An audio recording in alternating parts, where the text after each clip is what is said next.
Singled out for speaking or writing uncomfortable truths, the UN defends journalists as it marks World Press Freedom Day. But what is the price of reporting the news? This is Inside Story.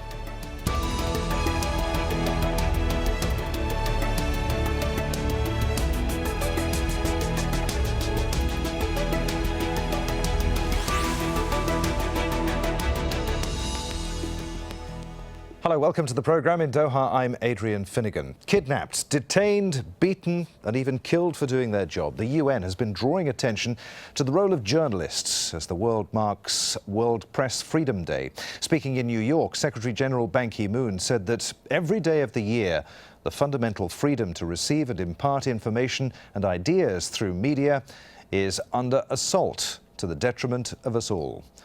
Ban also gave details of the dangers faced by journalists. He said that more than 1,000 had been killed since 1992. That's almost one a week. 70 were killed last year alone, many of them caught in the crossfire of armed hostilities. And 14 journalists have died so far this year. And the US-based rights watchdog Freedom House says that overall world press freedom has hit its lowest level in a decade. The group found the percentage of the world's population living with free media fell to 14% last year. That's just 1 in 7 people.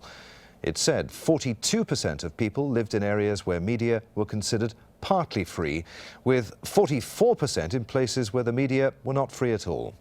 It cited efforts to curb national security reporting in the US and a regression in Turkey, Ukraine and Egypt. And we'll be talking more about Egypt a little later as the trial of 3 Al Jazeera journalists is set to resume in Cairo on World Press Freedom Day on Saturday. But first, let's get the broader thoughts of our guests today. From Washington, we're joined by Karin Karlekar, Project Director of the Freedom of the Press Report at Freedom House. From London, we're joined by Melody Patry, Senior Advocacy Officer at Index on Censorship. And joining us from Stockholm is Martin Schibbye, a Swedish journalist who was sentenced to 11 years in prison in Ethiopia on charges of terrorism. Welcome to Inside Story. Karin, is it getting harder to be a journalist in this day and age? And if, as I suspect it is, why is that so? Well, it's interesting because we see that as the amount of news and information around the world really has increased with social media and the internet, the threats to journalists have also increased, and their ability to report is being threatened by a number of factors. This includes sort of legal reprisals against the media and the use of laws to imprison journalists. It includes physical attacks and harassment on journalists. It includes censorship of content, both traditional media content on the television, on the radio, on newspapers, and then also on the internet. So we see as as information increases, so do the threats against journalists, and it's led to a very continuation of a worrying decline this year in our annual index. How do you define, Karin, a free press? Well, the countries that are free are really, there are countries where there are not onerous legal restrictions, where it's very rare to have a journalist in jail. There's no censorship of content, and there are also very few sort of physical attacks or harassment or murders of journalists. So they have a very, strong environment for protecting the press, and they really don't have significant pressures from either the government or non-state actors. Melody, why is having access to a free press regarded as such a fundamental human right? Well, it's regarded as a fundamental human right because free expression is fundamental to a free society. When people feel threatened to express their opinion, when they self-censor, it's never positive in a democratic environment. So free expression, and especially a free press, the level of free press reflects the level of democracy in a society. It is an entirely bleak picture, or are there areas of the world where freedom of the press is improving? There are. I mean, as Karin was saying earlier, there are some countries that have relatively good grades on freedom of expression and free press. And there are some countries, some of them in sub-Saharan Africa, for example, or other countries that have new laws or that have put an end to repressive press freedom. In 2009, for example, in Brazil, the press freedom law was struck down because it was a very repressive law that was really threatening the work of journalists who could face lots of criminal charges for doing their work. So there are improvements, but it's true that in the past few months we've noticed a deterioration at a global level. And just before we bring in Martin, Karen, I know you wanted to come in on that. Yeah, no, echoing what Melody was just saying, I mean, we actually found last year that of the significant improvements we found around the world, 8 of the 11 improvements were in sub-Saharan Africa. So Africa really was a bright spot for us last year. Every other region declined. Particularly, I would highlight countries in West Africa, such as Cote d'Ivoire, Togo, Mali, and Senegal, and also a few other countries in Southern Africa, such as Zimbabwe, Madagascar, and Democratic Republic of Congo. So Africa really was the seat of a lot of positive movement last year, and that was definitely something we wanted to highlight as well as all these negative trends. Okay, a couple of notes of optimism there. Martin, give us your view of where press and media freedom around the world stands right now. Is there anything to celebrate? No, I think this is a really sad day for journalism, and there is really nothing to celebrate. I agree with Ban Ki-moon, and I would go even further and say that there is a hunting season on journalists, and we are facing a perfect storm. More messy conflicts, a lack of resources among the media houses, and more freelancers who are paying a high price to bring back news. And I think we all face a new situation where international conventions that has protected us before are not anymore respected. And I think both countries and fighting forces have learned that it is a very efficient way to attack journalists. By attacking the messenger, you can silence the message. And the figures we are seeing now, I mean, hundreds of dead last year. Every third day a journalist is being killed, they're jailed, they're kidnapped. I think if we don't find a way out of this, the world will be a silent place. And so the figures are really scary. The positive thing I'd say in all this is the awareness of the importance of journalism. I can see that growing in the support for the jailed in Cairo, the Al Jazeera staff. You can see it in the support for the So9 bloggers in Ethiopia, that on social media more and more people are really defending these jailed journalists. And that is the positive sign at this Press Freedom Day. All right, Martin, just tell us about what happened to you in Ethiopia and how that's affected your outlook on your profession. Well, basically, I was doing a story on the impact of oil exploration in a closed area in Ethiopia called the Ogaden region. And I didn't want to do on one hand, on the other hand, in the end time will tell story. I wanted to be there, to use my feet more than Google and see what effects oil exploration would have. And I was arrested, I was shot, I was mock executed, I was forced to participate in a fabrication of evidence in the desert, and I was later taken to court and sentenced for 11 years for doing my job, basically. And the problem is that Ethiopia has a terrorism law which it uses against journalists. They have basically criminalized journalism. To do my job, to cover a conflict, I need to talk to all parts of a conflict, not only to the government side, but talking to rebel part, talking to a terrorist-labeled organization makes yourself a terrorist. And that basically makes journalism impossible in Ethiopia. So really I was not on trial, it was journalism on trial in Ethiopia. And was press freedom an issue that you'd given much thought to before your experience in Ethiopia? Well, I believed a bit too much maybe in my international press ID and in my Swedish passport. And I thought that, well, I don't think a nation would go that far to prosecute and to sentence a foreign correspondent to 11 years for doing my job. That was kind of beyond my imagination. And also when all these terrorism laws came up 10 years ago and many people warned about that this might happen, these laws might be abused, it was kind of called off as a wolf at the door argument.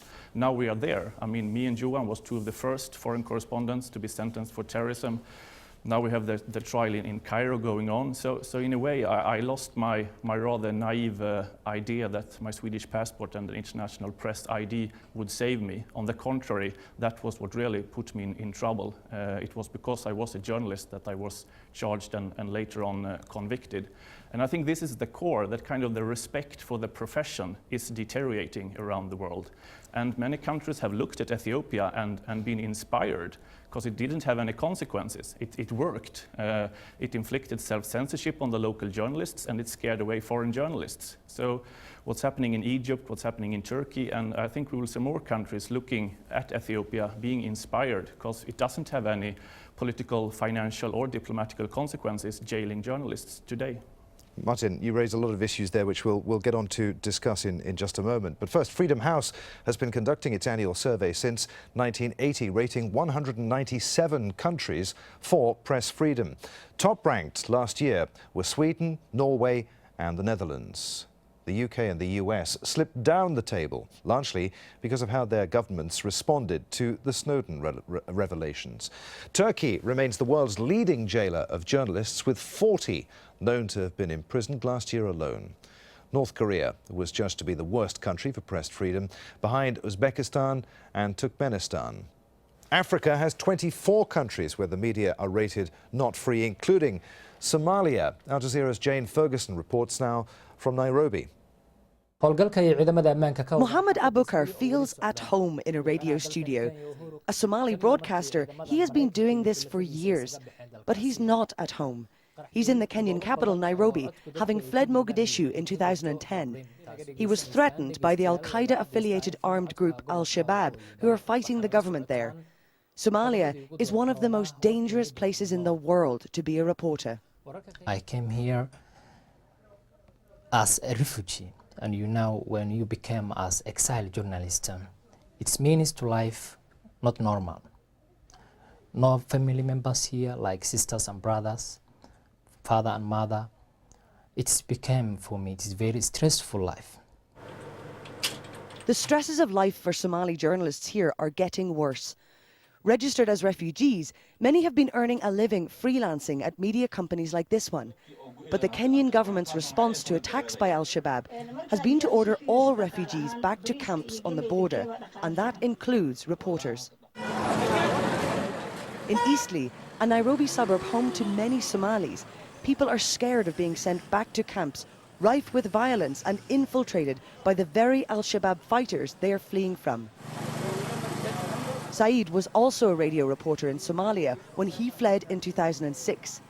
He says for journalists already threatened by the group, the camps could be a death sentence. Because the security, it's not 100% there. It's just like Somalia. Maybe some of elements can come and maybe they can kill you. So we are not comfortable going there. So instead, if there is no other solution, we are ready to face it, the consequence, and we go back our country, Mogadishu, Somalia. There are other journalists here who are refugees from Somalia, but they don't have the necessary paperwork. They're not registered. They won't come on camera to talk to us. They know they're at even greater risk of being sent back to Somalia or the refugee camps. For reporters who managed to get out of Somalia, these streets are their new home. But the threat of being sent back into danger haunts them every day now. Jane Ferguson, Al Jazeera, Nairobi. Karen, in Washington, I just want to pick up on a few things that Martin was saying there. He said it's hunting season for journalists at the moment, and that respect for the profession worldwide seems to be diminishing. How do you counter that? Well, it's really difficult. I mean, actually what Martin was saying, you know, several of the points he made really backed up a lot of the themes that we noted this year as being a particular concern.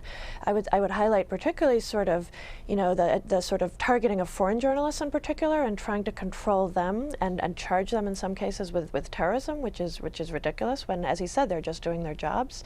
And as well trying to sort of restrict access to parts of the country or to restrict access to journalists covering, you know, sensitive stories as well. And those were some of of the key threats that we saw to journalists this year.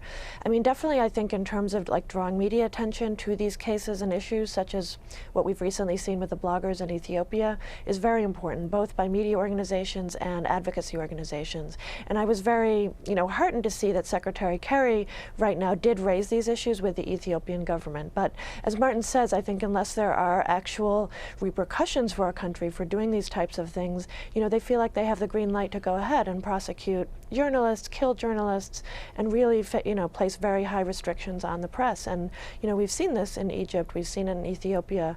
Turkey has also been heading in the wrong direction recently. So I think, it is very important to draw as much attention as we can to these issues, but ultimately, governments like the United States and the European Union and European governments really have to also possibly impose some type of conditionality so that countries that are, restricting the press in this way are not getting aid packages and are not seen as strong allies.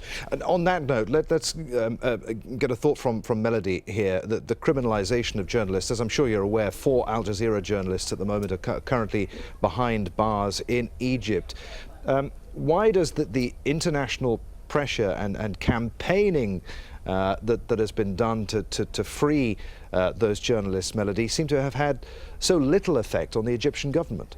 Well, that's what more frustrating with the Al Jazeera journalist case in Egypt. It's that there has been a relatively successful campaign on social media, not only journalist organizations but also free human rights organizations, the United Nations, the European Union. There's been lots of statements out condemning the Egyptian authorities for detaining journalists, especially on accusation of spreading false information and even supporting journalism. It's ridiculous.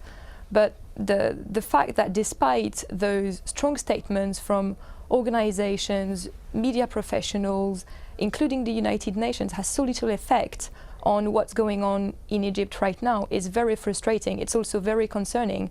But as my previous colleague said, there has been some precedents, and the fact that some countries such as Ethiopia, Azerbaijan is another good example of countries who are not even shy and who do not even hide anymore cracking down on press freedom, and they face absolutely no consequences at the international level.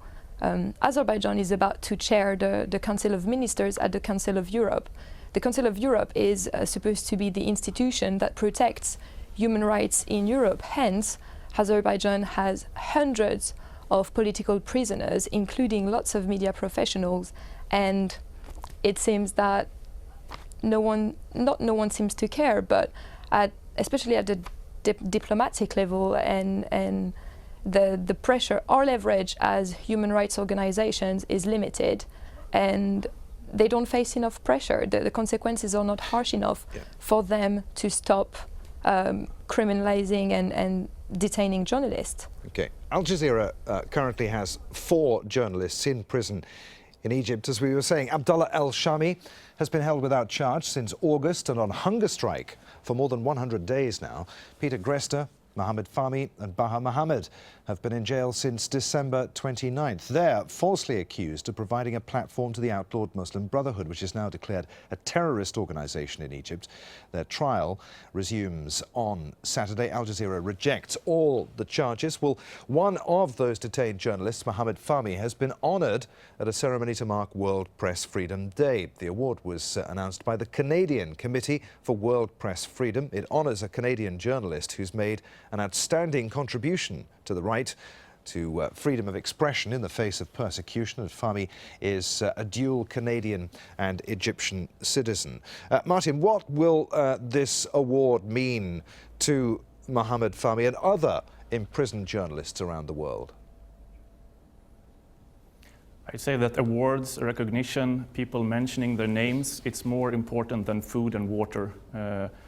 I remember myself from being locked up as a prisoner of conscience. I was more afraid of being forgotten than I was afraid of being sentenced or staying there 11 years.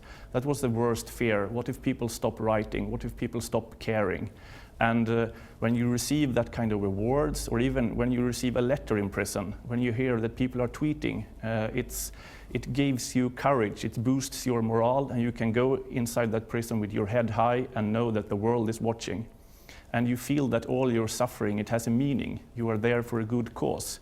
While you are there, people are discussing what's happening in Egypt, the stories you went there to do. So I'd encourage, really give prizes, give awards to jailed journalists, because it's really they who are fighting for our freedom more than we are fighting for theirs. And it's really, on World Press Freedom Day, my thoughts go to my Ethiopian colleagues and also the Al Jazeera colleagues in Cairo. And we should not forget that especially the Ethiopian journalists, they knew that this was a risky profession. They are intelligent, they are well educated, they could have chosen another profession, they could have chosen exile, but they stayed, they continue to write. Their love for journalism, their love for their country, their love to their fellow citizens made them stay and write, and that decision cost them their freedom and brought them to the Makalawi detention center and will bring them to Kaliti. But I think we should, on Press Freedom Day, really honor the ones who cannot celebrate this day in freedom, because they are doing really their share of work. And our job from the outside is just to raise their names, but also to naming and shaming these countries who jails them.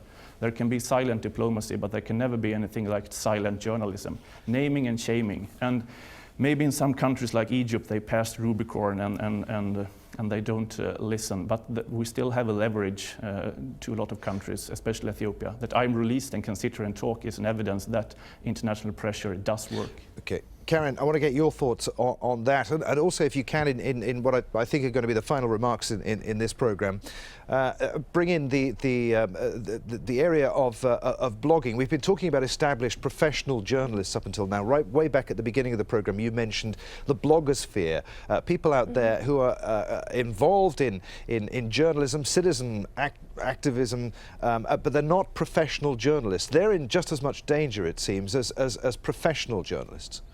Yes, definitely. Our report now covers, professional journalists, bloggers, citizen journalists, really anyone who's helping to provide news and information, because, as you all know, the media environment has really shifted dramatically in the last few years. And really a lot of these bloggers are on the front lines, because in very restrictive media environments, where there are no independent broadcast media, for example, and very few independent newspapers, bloggers, the internet, are really providing the main source of independent news and information. And so increasingly we've found in the last few years, it's this area that's coming under attack. And you've really found, in countries like China and Vietnam, big crackdowns on the microblogosphere and on bloggers being arrested. We find a number of countries trying to pass laws that are now going to be able to restrict online content.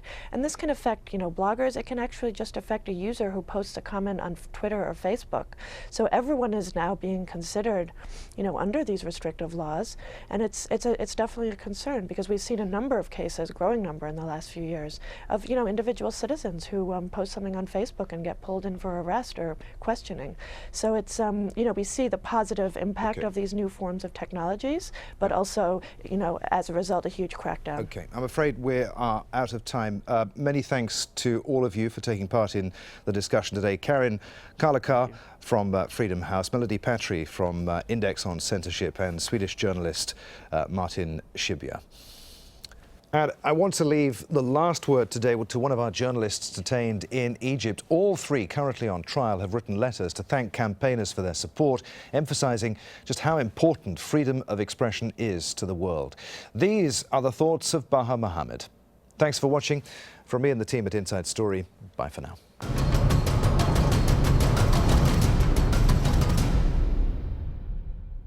I'm writing this letter from behind bars. I want to let you know that I'm truly proud to be a journalist, but also proud to be a member of the global media community.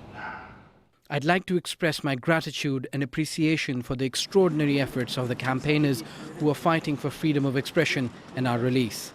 It makes me confident that the fight for freedom of expression will never be abandoned. I want you to know that nothing in this world will break us. I know that after this experience, I'll be stronger, always seeking the truth. Yes, right here. When I was covering the conflict in Libya, I came to see that journalists are not just reporting the news. They are truth seekers. Go! Imagine for a moment what would happen if we stopped working with courage.